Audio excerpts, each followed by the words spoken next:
Hey, what's going on, everybody? Today is March 28th, 2024, and you're listening and watching the Daily AI Show live. And today we are talking about something that we all kind of think is very cool, and that is called evolutionary. Nope, wrong one. Evolutionary model merge. Hit the wrong button. Evolutionary model merge. And so right now we have Jimmy, Beth, Andy, and I'm Brian. I'm not sure if Carl will pop in, but that's who we got for right now. And we were just kind of just talking right before we went live. We do try to hold conversation for when we're actually live, which I always think is a great thing. Sometimes before we go live, we'll be like, hold on, don't say what you're about to say, leave it for the show. But we were kind of just talking about this before we went live, and just what I'll say is we were all saying like how we think this is like super cool. this is a cool idea. So like, what is it? I've been teasing it all week, saying like, hey, on Thursday we're going to be talking about an evolutionary model merge. Well, I'm going to give a brief overview of it. I also want to make sure I'm sharing the article if anybody wants to kind of play along. Let me put it up real quick. There you go. It's from a company called Sakana.ai out of Japan. And you can see it's a really easy URL. So actually, it's not so bad. Usually those are tough to put in there, but that one's a pretty easy one. Just type in Sakana and do evolutionary model merge, and you'll come up on this article. And what they basically have done is they have come up with a way. They have two different ways of doing it. We'll get into a second, between weights and layers. But what they've done is use almost what they call an evolutionary process to take two different models. So just think of any two different open source models. They could also be other ones, but let's just take open source models. And they're going through an evolutionary process where they're basically getting the survival of the fittest. And what they're finding is that they're getting these new evolutionary results to be better performing than any of the two originals that they came out of. So it's a really, really interesting idea. Now, one of the things, like I mentioned, they're a Japanese company. One of the projects they worked on initially using this technique was to get a model that could do math in Japanese. And I'm assuming that is not something that has currently been very easy to do. We all know that language models in general have trouble with math. I suppose as you put other languages on top of that, it compounds the problem. And they had models that were pretty good in Japanese language. They had models that were good in math. And by using this evolutionary model merge, they were actually able to come out with new models that outperform either of the other initial ones that might have been a little been able to do a little bit of math or a little bit of English, but not necessarily both. So that's my high level overview. There's a lot to dive into here, but before I keep talking, let me jump over to, I don't know, Beth, you were the one that mentioned this to us. You're the one that brought it to us in the show idea. And then I had time this past weekend. I was getting tint done on one of my cars. So I was just sitting in a waiting room waiting for tint to be applied to the vehicle. There's this really nice waiting room, by the way, like way better than I expected it to be in a tint shop. But regardless, that's side, but it's extra for the story. So I was sitting in this really comfy chair, and I'm like, I don't know, I got about an hour and a half is what they were telling me. I decided I wasn't going to go home. I was just going to stay there because it was just like, there's free snacks and really comfy chairs. And this is what I ended up reading while I was sitting there. And I was just like going through this article. And we were just saying before we went live too, that the article that I just shared from their website is very easy to read. It was just a fun article. It had a lot of GIFs in it. It had some, images and animations. They really did a great job about explaining and make it super easy to read. And I came out of it going like, oh, we got to do a show about this immediately. Like, this is super fun. So I just wanted to turn it over to you, Beth. Like, where did this come from? Where did you find out about this? And what was your initial reasoning for saying like, hey, I think this is super cool? So two things. One, I am all over Twitter at this point. So like if somebody's talking about something cool in AI, because Carl used to be our Twitter ambassador, and it seemed like a big job. So now I'm doing a bunch of it too. And when I find something interesting, I want to share it. Also, this show goes to all kinds of cultures and people and languages. And we had an inquiry. We are all also consultants, so hey, come talk to us about a community that spoke Arabic. And so I started looking at what are the options for communities that speak Arabic in terms of large language models. Mm.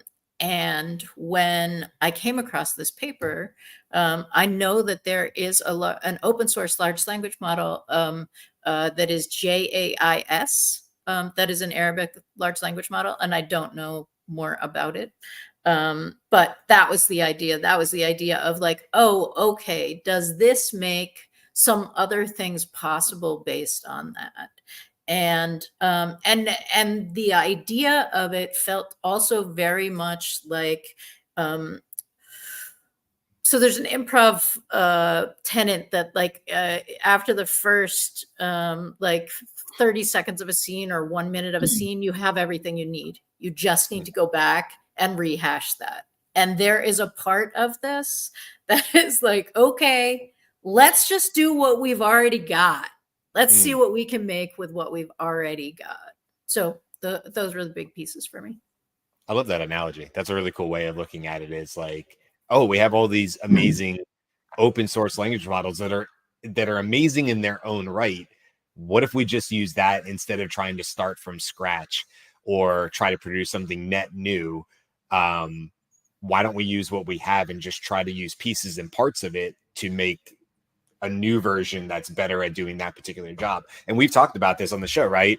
Like the idea that language models, Andy, you talk about a lot, mixture of experts, and how language models probably are at some point, if not already, we will just be using a end user, like some sort of GUI, or it'll be voice activated, or maybe it'll be the rabbit or the AI pin or whatever it might be, the O1 project, right? Maybe we'll just be speaking to it, but on the back end, it might be rolling through and concurrently rolling through 10, 15, 20 different language models in order to bring back the best answer for us. And I see this as a really big step in that direction, is if there's all these highly specialized language models, such as math in Japanese, and that's relevant to me, that's being able to pull into some end user result to me without me having to really understand or know what it was doing on the back end to do it. So I don't know, Andy, do you want to kind of expand on that? Because I know you've always been sort of, for me, you've always been on one of the show that's like, look, this is like a mixture of experts. This is bringing in not just one model, this is bringing in many. So how do you see this as it applies to this new idea? Yeah, I'm going to get there, and okay, I want to provide some building blocks. One of them is that training a large language model is a very expensive process. Developing the layers and weights is like tens of millions of dollars for the very largest, and billions of dollars for the largest language models that are competing out there. But even to build your own, it's almost out of the economic reach of hackers and researchers and so on. So that tuning process requires the compute that's driving the chip business. So this is really tied into what we're talking about here, is a major advance that's tied into that. And it relies on a capability called merging models. So that process, merging models, is taking two different models, layers and weights, and using algorithms, pairing them together to create a child model that has attributes of the two models that were merged. So that doesn't cost anything relative to pre-training a large language model, because that merge process doesn't really require a lot of compute. It's just about reorganizing the layers and weights. So in the hands of hackers and researchers, a profusion of these merged models has occurred. So right now in the open source world, there is on Hugging Face over 500,000 models that you can play with. That's crazy. Almost all of those are merged models. They've spawned because researchers and hackers are taking models and other open source models like Mistral and Llama. Remember, the first big ones that are capable of language, Llama released by Meta, and then Mistral came out. all donated to the open source ecosystem. And then a bunch of hackers they're putting these things together using merging. Now, what Sakana has done is they've taken another algorithm called CMA-ES, which is, forgive the technicalities here, covariance matrix adaptation evolution strategy. Now, that wasn't their code, but it's an evolutionary model for advancing code. And they apply that in this approach called evolutionary model merge to both when they're taking two different models and figuring out, well, which layers and which weights are the right ones to merge here. I'll experiment creating an automatic and systematic process for optimizing that against a target benchmark requirement. So in the case that Brian was talking about, it's both math skills. So they have a benchmark for testing its math skills, this merged model that they're creating, and they test it for Japanese language skills. And so the merged model, the automatic process is figuring out what's the right combination of layers and weights that will actually optimize both of those. And bing, bang, boom, they're superior. They hit the open LLM leaderboard with their offspring from this selection process, and it beats all the others. So this evolution, this natural selection that's happening in this process is leveraging the collective intelligence of all of these models that have been hand crafted by all these researchers and hackers. And it's using natural selection in effect to find ones that can really do something much better than existing models do. And it doesn't require pre-training. It's just merging and then experimenting with this merge and take this one that seemed good to start with that one and merge it with another one. And it does this process, automatically. So now you have AI and a platform that Sakana has developed that can now advance the evolution of large language models without ever trying to start from training sets and ingestion of all the data in order to develop the layers and the weights. Yeah. Brian, do you have the meme up on your thing? It's in the article. Yeah, I'll pull it up. Well, I just want to highlight a couple of key points or key takeaways as Brian brings this up. Is so can we describe it? Go for it, Beth.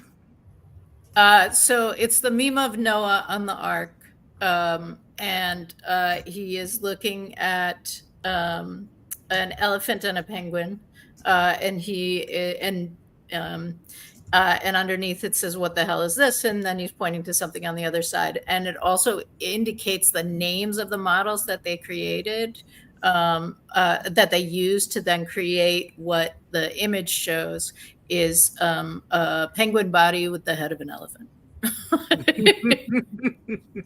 Right, just mixing and matching whatever you need, and that's kind of the thing that just smacked me in the face about this when you showed me it, because I was just like, you don't have to pre-train. You can take you can cherry pick the best pieces that you need for the model that you want out of it, for the purposes that you want out of it. And so it really becomes the analogy I came up with was that they're Lego pieces, right? All models are Legos now, and I can build my Lego house, build my Lego Star Wars, all out of these pieces to get the thing that I want out of it. And what's really amazing, and Andy, you talked about this, but they saw some huge efficiencies and performance out of this. They took a 7 billion parameter LLM, and it would surpass on different levels a 70 billion parameter LLM, right? And so we've talked about in the past where we're getting there's different methods and techniques applied to these larger foundational models to basically compress their parameter set and get the same amount of performance. So it's not just stitching together a bunch of models in such a way where you get the functionality of these specialized models, you get a state-of-the-art performance level out of it. So it's just not kludging it together. You're getting a better model out of it. So I thought that was huge. And the other thing I wanted to point out was this is a great step in, because of the specialization, this is a great step to working out the problem of bias or, you know, culturally centric issues in all of our LLMs, right? Well, right now we know that everything's built, you know, English focused and things like that. And so one of the reasons they were building this out is because they wanted to have a Japanese LLM working with, you know, like it was said, like a math-based model. And so this really helps, I think, or I foresee anyways, that it'll really help on the translation side of things, right? If you know, say a year ago, if you were to go to Google Translate and just translate from one language to another, you lose a lot of the cultural awareness in there, right? You know, just in looking this up, when I was looking for Sakana, because I was familiar with the word, but I was familiar with the word just as fish. And there's another layer on there, right? Because it's not just fish; it's fish as a food, and it's not just that. There's also, the word is also used to represent the accompaniment, sort of like tapas, with when you go drink sake, right? And so there's multiple layers of that culturally aware aspect that you will lose when your model is not made to incorporate that information or based on that data set, right? So I think this is a huge step forward in balancing those concepts out when your base foundational models would have no real idea to that. So if you typed into ChatGPT and you asked, "Oh, what is Sakana?" and it's just gonna spew out, "That means fish." You know, it's not developed enough. So that's what hit me in the face initially when I was reading, and I was like, "Oh, this is fantastic! I want my Lego blocks, and I want to build out any possible permutation for any particular task that I want." And if you can give me a 10x savings on parameter size, that means I can put it on smaller and smaller devices. And that's going back to my request for Raspberry Pi clusters to run foundational models. So let's get on that, dev team. Well, I want to build on your Lego thing real quick, and you know, it's not even just what you're saying, Jimmy. Like, I want to be able to take my Lego bricks and build anything I want. I will take that a step further because I think that Legos are a great analogy for a lot of data things. I've used them so many times. But if you're at the Lego store and they have the place for the kids to build a racetrack car, right? And a lot of times it's just like it's a hill and sometimes it's a jump.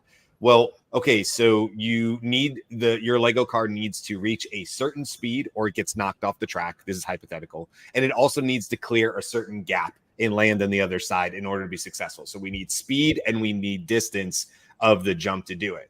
And in this idea, the evolutionary one, it's not you, Jimmy, creating a car, it crashing, and you fixing that car.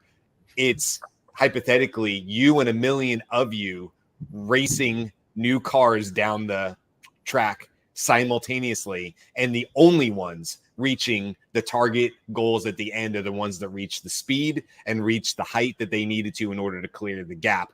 And that's happening concurrently. So you're running it through this model at such a speed and efficiency that hopefully the idea here is that if you have 500, that's just today, 500,000 open source language models on Hugging Face right now, what could you do if you had those 500 and people wanted to do all stuff? And we've been talking about language and math, but this also works for image and text, or perhaps video and other multimodal means, voice, you know, maybe there's parts of it there. In fact, the other thing I was going to say real quick is on Monday, I had the opportunity to be a mentor, sit in as a mentor for a person I know's. He teaches college courses. And in this particular case, we had students from all around the world, but mostly Japan, places in the US and other parts of the country. So we actually had students who were working together to do an AI entrepreneur type idea, new entrepreneur idea using AI for specifically the elderly population. And one of the groups came up and said, our concept is to have an AI that helps preserve the traditional dances of communities. And I thought, oh, wow, it's a really cool idea. And so we talked through it, and we talked about where AI actually steps in versus just taking a video of people and stuff. But what you were just saying, Jimmy, made me think about how something like this could rapidly come up with AI solutions and models to help perhaps preserve or recreate or somehow get the nuances of Sakana. Or if I'm saying that right, like you said, there's multiple layers to that. I would imagine the same could be said if I watch some cultural dance that if I don't know anything about, I can say, well, I can see that they're moving their feet and their hands do this. And Jimmy, you may say to me, no. There's a lot more here than what you're seeing because you're not aware of it. You know, it's my ignorance to that particular culture. Models like this might help that stuff from going extinct. And I think that's super, super cool. You know, so I don't know, maybe there's more to this or whatever. Carl, by the way, joined us quite a while ago, and we've had him sitting in the corner. So Carl, what do you think about this this idea? Are you as excited as the rest of us are about it? And where do you think this is going, I guess? You know, while all you were talking, the one thing that I kept thinking back to is we think that all the models are, you know, as we progress to each model, what open source, closed source, the one thing that I don't know, I can't remember if I was reading a paper or what it was that there is a piece where I think somebody ran either an experiment or something where it took GPT 3.5, essentially either taught it to think or to do system 2 thinking, and it beat GPT-4 like head to head. So it got me thinking about like, hey, wait a minute, maybe we haven't really understood exactly all the capabilities of these models as we just start progressing through one after another and then putting it all together. So I'm like, yes, it kind of got me thinking about too, like, oh, how was GPT-4 trained? Well, they took different, it wasn't just one huge big piece of information. I think they're like, was it 8 different, it's divided into 8 different sections, and it's pulling from whatever section it's pulling. So, but maybe like, and that's where I'm really excited about the higher level of reasoning, where once you get that higher level of reasoning, I think we can all understand now we're running into the limits of, or the capabilities of all these models, right? Even though, you know, Claude 3 is now higher than GPT-4, but you're still going to hit those limits of, oh, I couldn't really do this exactly what I wanted to do, or it didn't understand me 100% correct. I have to still give it information. But that higher level of reasoning to me now will open up a whole set of new doors.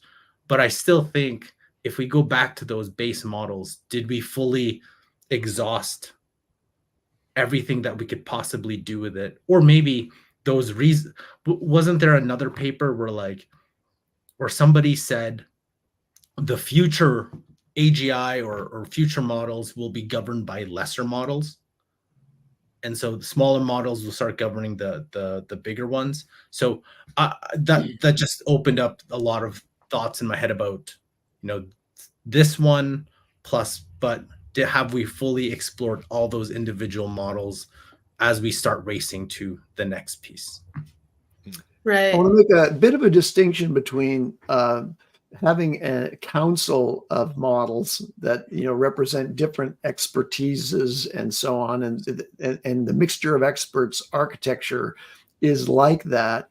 What this technology is that we think is so important, this evolutionary model merging method, is it's combining those into a single model. The merging process combines something into a single model, but it's capturing somehow the best qualities, the evolutionary process is capturing the best qualities of the source models in the merging process. And it can be successive generations, right? So you take these first two models and you merge those, and there's a child model. Now you take that one and you find another model, and those two and they have their child. So there's this genealogy of the models, but always it's coming out with a single model. But you can, of course, then extend that to say, okay, now I've optimized this single small model. It's a 3 billion parameter model. It does all of these things so very well that I was looking to sort of genetically engineer. And I can pair that up with 4 other models in a mixture of experts model. And I don't know what the technology is for doing that little connection that makes a mixture of experts. But there's some training process that does that I haven't studied yet. So, but I wanted to paint that picture of what's really cool about this is it's an alignment with what we've been talking about, getting models that are really competent for your purposes onto your phone, okay, that are local models on your phone. Well, evolutionary model merge can achieve that better than a bunch of researchers in a room trying to figure out how to do training on models, in the classic fashion from last year, right? So this is an advancement that makes that possible. One other point I wanted to make is that this does have possible downstream implications for compute, because if you're no longer going to, if this methodology surpasses the capacity of fine tuning as a process on top of a foundation model, or pre-training, generally speaking, any kind of model, then the chips that are needed and the compute power that's needed to do training and fine-tuning training, those aren't going to be as important as this very inexpensive process of taking what we've already got and mixing and matching it genetically into a really, really competent model that's general. You could create one that's very general in its capabilities, or you could create one that has very specific domain expertise, like we might imagine an Arabic model that's really expert at financial analysis. Right. Yeah. So the other piece that this, I think, addresses is the part where you're hearing, what are we going to do when we run out of human generated data? Then we're going to be in a situation, potentially, is the idea that like we're photocopying photocopies, right? And so the quality is going to degrade each time. What if you don't need to, when you photocopy the photocopy, it builds a whole new thing, right? Like you have 2 sheets of paper and it just, and that, yes, that's an official technical term. Yeah. I was going to ask but you. Like that creates, that starts to potentially solve a problem that we thought we were going to have. Like for me, and we have more information about this, but for me, it does feel almost as big as the potential Q star situation that came out, and Sam doesn't want to talk about, but that was going to solve a problem about how you align things beyond human capacity. This is how you create things beyond human imagination, because it's literally an evolutionary process. No one had to think about it. It's just what happens when we merge these. I want to share real quick for those of people who are watching us either on, you can watch this on LinkedIn. You could see the video on Spotify. You could also see the video on YouTube. So if you happen to be any of those places, and even if you're not, maybe go check this out. I'm just going to share really quick what that's not what I wanted to do. That's what it kind of looks like. So there's basically 3 different ways that they talked about in this article. And they said, look, you can merge layers, and they call that the data flow space. And the little graphic we're showing is just model A on the left, model B on the right. And in the middle is the new model C. And we're literally just picking a little something from A, and we're picking a little something from B. And when we sort of put that Jenga tower together in the middle, it's got a little bit of A and B in it, and it's a new model. So that's one way. And then you have what they call the parameter space, which is when you're messing with weights. Now, in this particular case, we're mixing weights from model A and model B. And for our new model C, it's a blending of those weights. But that's not just where it stops, because you can also have a combination of both of those. So merging models in both the data flow space and the parameter space. So now you have new model C. It might just have a layer from A, it might have a layer of B, but it also might have a new mixture of weights as part of that as well. And so you get a really highly complex model that you would not have had before. And again, because this is an evolutionary one, as Andy said at the beginning, it's being tested against some benchmark and being done in a very efficient, rapid fashion. And so only the strongest survive, or as we saw in the meme, only the elephant-headed penguins will survive if that's what we need in the model. I do want to also really quick before we start wrapping up is just bring in Greg's comment, because as always, they're high quality. Thank you, Greg. Greg said, and since it's an evolutionary technique, it won't take long until some pattern emerge that AI can use to predict which merges will offer the most improvement, or what different merges will do, just like pharmaceutical models are doing. So basically, Greg, I believe you're just saying like AI will also, other AI types of technology will also play a role here in figuring out faster, more efficient ways to get to the end result. And we have talked about this in pharmaceuticals. We definitely talked about this in our episode about cancer, in how, the future of beating cancer is not going to be just radiation for everybody. And it's not like that right now. That's not my point. But to say that it could be the future of cancer treatment as it's going is probably going to use a lot of AI for predictive models, and probably be highly specific, highly tuned solutions and cocktails of different methods and prescriptions and things like that for your specific case and your cancer. And so I think there's a lot of that going on in pharmaceuticals. We've already seen new drugs get FDA approval who came directly through this AI process, where that's what was happening. So I agree, Greg. It's like, it is that same kind of evolutionary, the strongest will survive type of deal. So yeah, you're right. We're kind of already seeing this as just another take on it. Okay, as we sort of wrap things up here, any last thoughts on this? Anybody, any other predictions as far as where this is going? Go for it, Andy. Take us home. Not a prediction, but just an analogy. There's something similar to this in image generation. So generative adversarial networks start with one network. There's two networks working together to generate the image. The first one is going to generate ideas randomly. It's literally starts with random inputs. And the second network is evaluating and discriminating whether this meets with the objective of its similarity to actual images in its training that are realistic and governed by the laws of physics. And so in that process, there's this iteration that happens that results in a really satisfying image or video, realistic. And it's based on a training set out here of good examples. And in this model, now jumping over to the evolutionary model merge method, the training set or the target objectives are the benchmark tests. So it's not like, oh, I have a set of things here that are going to be validations of whether or not your output in this model merge is good. It's try that model against this test and see if it outperforms the prior generation. And so it's I don't want to say that this is like so out of the blue as an idea. It really is the application of existing algorithms like the evolutionary algorithm I mentioned before within Sakana's pipeline, and these ideas of using machines and deep neural networks to iteratively refine something, test it, and then deliver it.